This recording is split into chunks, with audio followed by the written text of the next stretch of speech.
नमस्कार दोस्तों, कविता Yadav YouTube channel पर आप सभी का स्वागत है। हमारी तैयारी चली हुई है हिंदी विषय से संबंधित परीक्षाओं की तैयारी के लिए। हम हिंदी के संपूर्ण पाठ्यक्रम को धीरे धीरे आगे बढ़ा रहे हैं और हिंदी विषय से संबंधित परीक्षाओं की तैयारी कर रहे हैं। हमारा टारगेट है अभी फ़िलहाल DSSB और EMRS में जो वैकेंसियाँ अभी EMRS में निकली हुई है उनकी तैयारी के लिए, और DSSB में अभी कुछ ही दिनों में वैकेंसियाँ आने वाली है।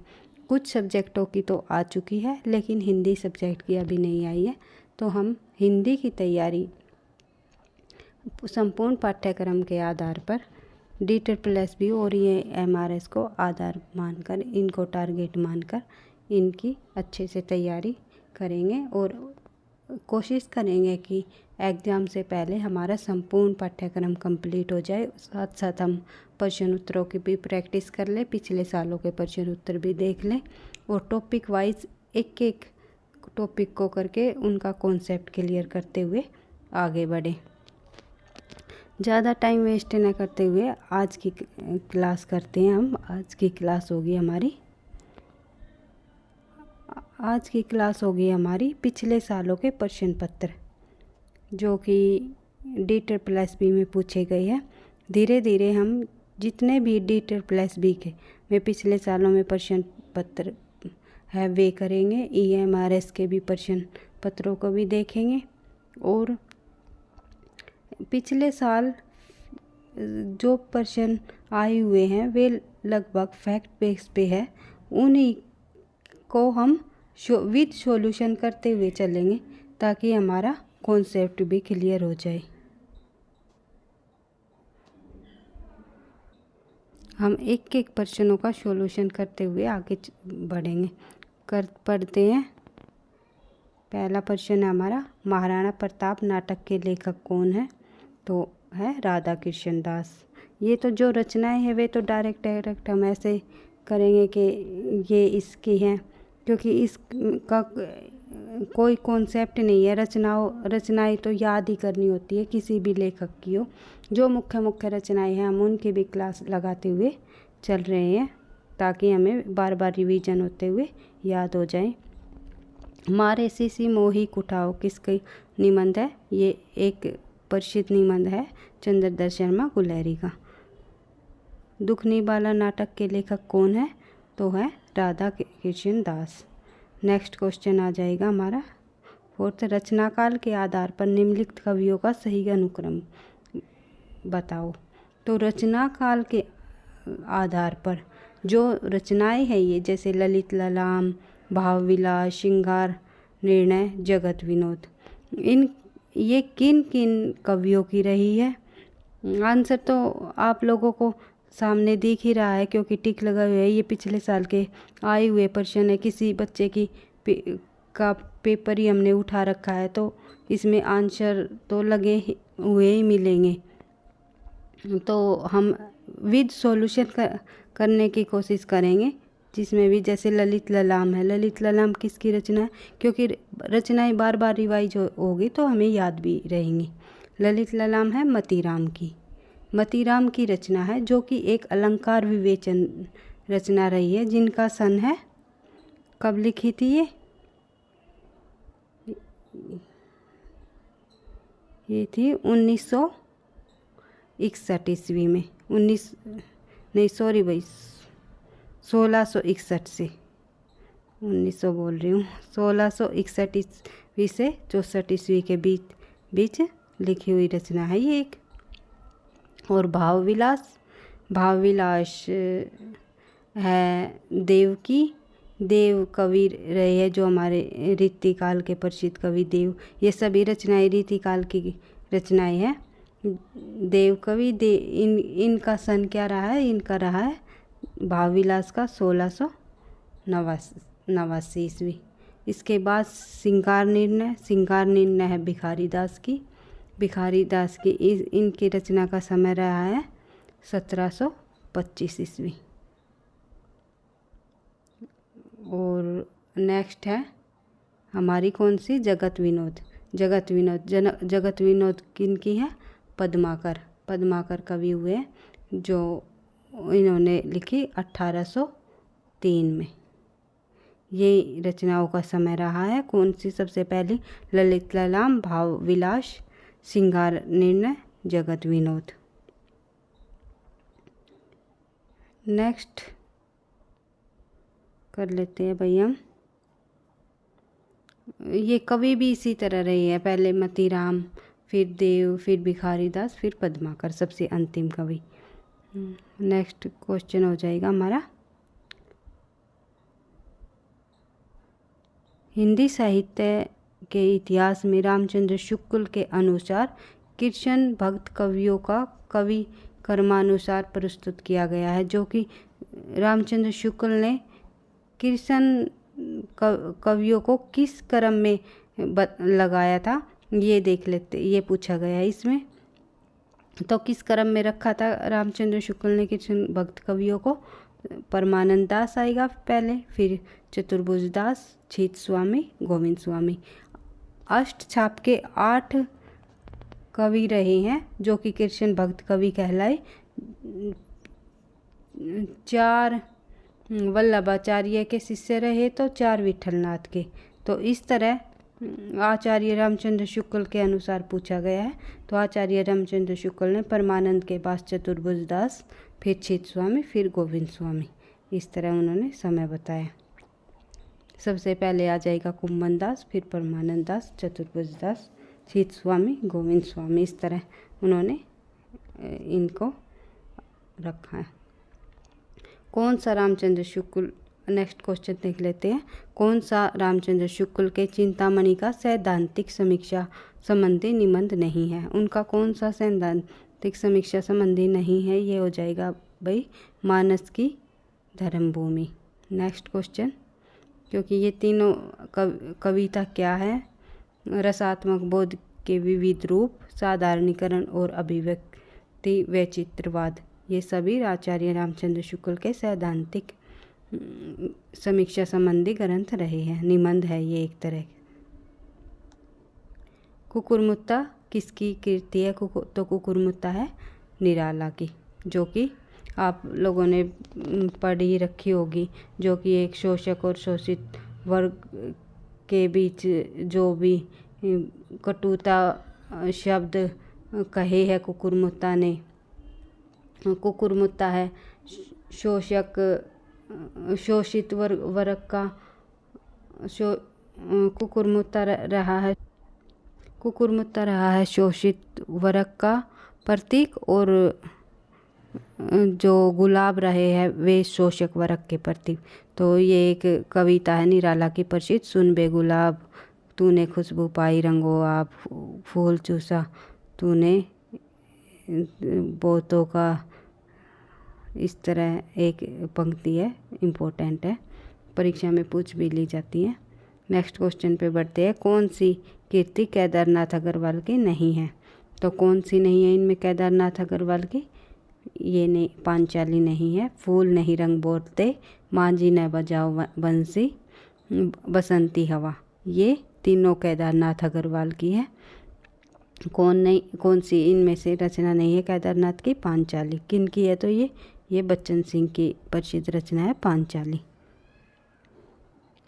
किंतु पाऊंगा नहीं कर आज अपने पर नियंत्रण, तौर पर कैसे रुकूं मैं आज लहरों में निमंत्रण, ये प्रस्तुत पंक्तियाँ किसके द्वारा रचित है? ये है हरिवंश राय बच्चन की। देखो डायरेक्ट क्वेश्चन उठा कर दे रखे हैं, बच्चन के ऊपर रचना दे दी, वो इनमें से आंसर पूछ लिया कौन सी नहीं है, और नीचे बच्चन की पंक्ति भी दे दी।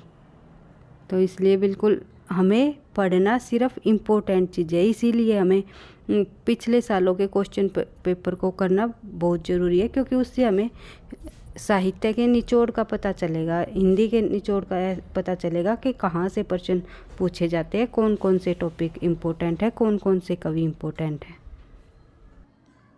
नेक्स्ट क्वेश्चन देख लेते हैं, अंशु वन जल सींची सींची प्रेम बोल बोई, यह पंक्ति किसकी है? तो ये पंक्ति है मीराबाई की। प्रिय नीलकंठी किनका निबंध संग्रह है? तो वेरी इंपॉर्टेंट रचना है, ये कई बार परीक्षा में आई है। प्रिय नीलकंठी कुबेर नाथ राय की निबंध संग्रह है एक। राहुल सांस्कृत्यायन द्वारा रचित यात्रा के पन्ने की रचना की विधा क्या है? जो यात्रा के पन्ने हैं राहुल सांस्कृत्यायन ने अधिकतर यात्रा वृत्तांत ही लिखे हैं, तो इनकी जो यात्रा के पन्ने ये भी एक यात्रा साहित्य है। जैसे तिब्बत की यात्रा, इस तरह के उन्होंने काफ़ी सारे यात्रा वृत्तांत लिखे हैं। बीती विभावरी जागरी अंबर पनघट में डूबो रही तारा घट उषा नगरी, ये पंक्तियाँ जयशंकर प्रसाद के किस काव्य संग्रह से ली गई है? तो ये ली गई है लहर से। प्रेम पथिक, झरना, लहर, कानन कुसुम, ये सभी जयशंकर प्रसाद के काव्य संग्रह है, तो ये ली गई है लहर से। कौन सा रांगे रागाओं का रिपोर्ट तराज है? तो इनमें से कौन सा रांगे रागाओं का रिपोर्ट तराज है? ये है तूफानों के बीच। इम्पोर्टेंट है, कई बार पूछा जा चुका है परीक्षा में। रागे रागाओं का और तूफानों के बीच एक रिपोर्ट तराज है। और लक्ष्मीपुरा किन का है? ये है शिवदान सिंह चौहान का, जो कि प्रथम रिपोर्ट तराज माने गए हैं, शिवदान सिंह चौहान। और प्लाट का मोर्चा शमशेर बहादुर सिंह का। युद्ध यात्रा धर्मवीर भारती का रिपोर्ट तराज है। फणीश्वर नाथ रेणु की कहानी तीसरी कसम का एक और नाम क्या है? तो फणीश्वर नाथ रेणु की जो कहानी है, प्रसिद्ध कहानी रही है तीसरी कसम। जैसे कि जब मैं कॉन्सेप्ट कंटेंट की क्लास लूँगी, तब गद्य साहित्य कराऊंगी, तब मैं जो भी मुख्य कहानियाँ उनके अंदर का सार भी आप लोगों को समझा दूंगी कि किस प्रकार से प्रश्न पूछ लिए जाते हैं। जैसे तीसरी कसम में उन्होंने 3 कस्में ली थी, इस कहानी में 3 कसम ली थी।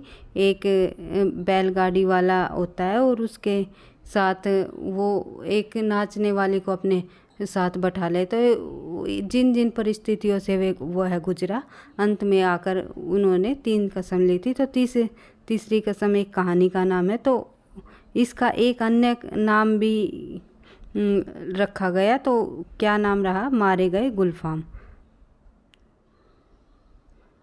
नेक्स्ट क्वेश्चन हो जाएगा, हिंदी के प्रथम महाकाव्य का नाम क्या है? तो हिंदी के प्रथम महाकाव्य हम पढ़ चुके हैं, पृथ्वीराज रासो। पृथ्वीराज रासो से संबंधित जितने भी मुख्य तथ्य हैं, मुख्य फैक्ट है, वे हम क्लास में कर चुके हैं। तो इन्हीं में से कॉन्सेप्ट में से ही क्वेश्चन बन कर आएंगे। जैसे ये तो डायरेक्ट फैक्ट बेस के है, तो क्या हो सकता है कि आगे जाके जो भी परीक्षा में प्रश्न पूछे जाए, अधिकतर क्वेश्चन आजकल इस तरह है, इनमें से कौन सा नहीं है, नहीं बेस पे, या 3-4 दे देते हैं विशेषताएं, उनमें से पूछ ली जाती है, इनमें से कौन सी नहीं है। तो हमें जब समझ विकसित होगी तो नहीं का हम अपने आप ही पता चल जाएगा, हाँ ये इस टॉपिक में हमने नहीं पढ़ा, उसमें पढ़ा था। तो इस तरह हमें समझ बेस के आधार पर ही आगे बढ़ना है। नेफा की एक शाम नाट्य कीर्ति किनकी है? तो ये है ज्ञानदेव अग्निहोत्री, कई बार परीक्षा में आई है। हिंदी को पुरानी हिंदी नाम किसने दिया? हिंदी को पुरानी हिंदी नाम दिया चंद्रधर शर्मा गुलेरी। हमने भाषा विज्ञान के अंतर्गत जब हिंदी भाषा का उद्भव और विकास करा रहे हैं, उसमें के अंतर्गत हमने बताया था। हिंदी को इसमें पूछा हुआ है, देखो कितने तरह से प्रश्न पूछ लिए जाते हैं। एक हमने पढ़ा था कि कहीं ये मिलता है कि अपभ्रंश भाषा को पुरानी हिंदी का नाम किसने दिया, अवहट को पुरानी हिंदी किसने कहा, और यहाँ पूछ रखा है कि हिंदी को पुरानी हिंदी किसने कहा। तो आंसर यही होगा चंद्रधर शर्मा गुलेरी। उनके पूछने का तरीका अलग अलग होता है, क्योंकि वहाँ पे हमने पढ़ा था कि अपभ्रंश के पूर्ववर्ती हिंदी को, अपभ्रंश के जब पूर्ववर्ती नहीं पर अपभ्रंश की परवर्ती भाषा को चंद्रधर शर्मा गुलेरी ने क्या कहा? पुरानी हिंदी। एक होता है परवर्ती, एक होता है पूर्ववर्ती। पूर्ववर्ती मतलब पहले की भाषा, परवर्ती मतलब बाद की। जो अपभ्रंश के बाद की जो भाषा थी उनको चंद्रधर शर्मा गुलेरी ने पुरानी हिंदी का नाम दिया। तो अपभ्रंश के बाद कौन सी आई थी? अवहट भी पूछ सकते हैं, या फिर डायरेक्ट हिंदी, जो अपभ्रंश के बाद की जो हिंदी आई थी वो भी पूछ सकते हैं कि किसने कहा? चंद्रधर शर्मा गुलेरी। क्वेश्चन पूछने के तरीके अलग अलग होते हैं, लेकिन आंसर हमारा जब कॉन्सेप्ट क्लियर होता है तो हम निकाल ही लेते हैं, सही आंसर पर पहुंच जाते हैं। इसी तरह मैं आपको बार बार ये कह रही हूँ, समझ के साथ पढ़ना बहुत ज़रूरी है, क्योंकि एक नेगेटिव मार्किंग के साथ आपका एग्ज़ाम होगा, एक एक पॉइंट आपके लिए कीमती होगा, क्योंकि अगर आपका एक क्वेश्चन गलत होता है तो आपके 0.5 मार्क्स कट जाते हैं। तो बिल्कुल जो क्वेश्चन नहीं आता आपको छोड़ने में ही भलाई होगी, और बिल्कुल समझ के साथ देखना है कि इसका आंसर क्या हो सकता है। नेक्स्ट क्वेश्चन बढ़ते हैं थोड़ा सा और आगे। सूफी साधना के 4 पड़ावों में शामिल नहीं है। 4 पड़ावों में कौन शामिल नहीं है सूफी साधना के? मारिफत, हकीकत, शराफत, शरीयत। ये शराफत है, ये शामिल नहीं है। इनकी जगह शराफत की जगह क्या आएगा? शराफत की जगह आ जाएगा तकीकत। एक होता है मारिफत, एक हकीकत, एक तकीकत होता है, ना कि शराफत। एक होता है शरीयत। तो पहले जैसे सूफी साधनावस्था में 4 पड़ाव निकले। जैसे सबसे पहला पड़ाव होगा शरीयत, जो 4th नंबर पे है। फिर उसके बाद सेकंड होगा तकीकत, फिर 3rd नंबर पे हो जाएगा मारिकत, और अंत में हो जाएगा हकीकत। इस तरह जब मैं सूफी काव्य कराऊंगी आपको, तो बिल्कुल अच्छे से कॉन्सेप्ट क्लियर करवाते हुए मैं आपको समझा दूंगी कि किस पड़ाव में क्या कहा गया है। जैसे कि मारिफत में कठिन व्रतों से प्राप्त सिद्धावस्था, जिसमें साधन परमात्मा में लीन हो जाता है, और इस अवस्था में रूह को बका प्राप्त होती है, यानी कि रूह एक आत्मा, और बका मतलब जीवन। इस प्रकार से जो इनके अंतर्गत हकीकत में भक्ति के पड़ाव से सत्य का बोध करना, इस तरह तकीकत में बाहरी आकर्षणों का परित्याग करना, और इस तरह जो इनके अंदर फैक्ट होंगे जो परीक्षा में पूछे जाएंगे, मैं आपको सूफी काव्य कराऊंगी, तब आपको अच्छे से समझा दूंगी। नेक्स्ट क्वेश्चन कर लेते हैं। महावीर प्रसाद द्विवेदी ने सरस्वती का संपादन कब संभाला? तो ये क्वेश्चन कई बार आया परीक्षा में, तो आंसर हो जाएगा 1903 में। अगर ये पूछ लिया जाए कि सरस्वती पत्रिका का सबसे पहले संपादक कौन रहा, तो आंसर होगा चिंतामणि घोष। कहीं कहीं हमें श्याम सुंदर दास भी देखने को मिला है, कई बुकों में श्याम सुंदर दास भी होगा, लेकिन सही मायने में आंसर चिंतामणि घोष होगा, क्योंकि चिंतामणि घोष ही पहले सरस्वती पत्रिका के संपादक रहे थे। उसके बाद आए थे श्याम सुंदर दास 1901 में। 1900 में सरस्वती पत्रिका का संपादन चिंतामणि घोष ने किया था। फिर कुछ समय बाद 1901 में श्याम सुंदर दास आए, फिर 3 में महावीर प्रसाद द्विवेदी। फिर उन्होंने 17 साल तक 20 तक महावीर प्रसाद द्विवेदी ने ही सरस्वती पत्रिका का संपादन का कार्यभार संभाला था। और इसी तरह एक एक पॉइंट को, एक एक फैक्ट को क्वेश्चन में से क्वेश्चन निकालते हुए हमें पढ़ना है, आगे चलना है। इसी तरह हमें संपूर्ण हिंदी का पाठ्यक्रम कंप्लीट करना है। तो आगे क्वेश्चन मैं नेक्स्ट क्लास में कराऊंगी, क्योंकि अगर अभी मैं कराने लगी तो वीडियो ज़्यादा लंबी हो जाएगी, इसलिए आगे के क्वेश्चन अगली क्लास में।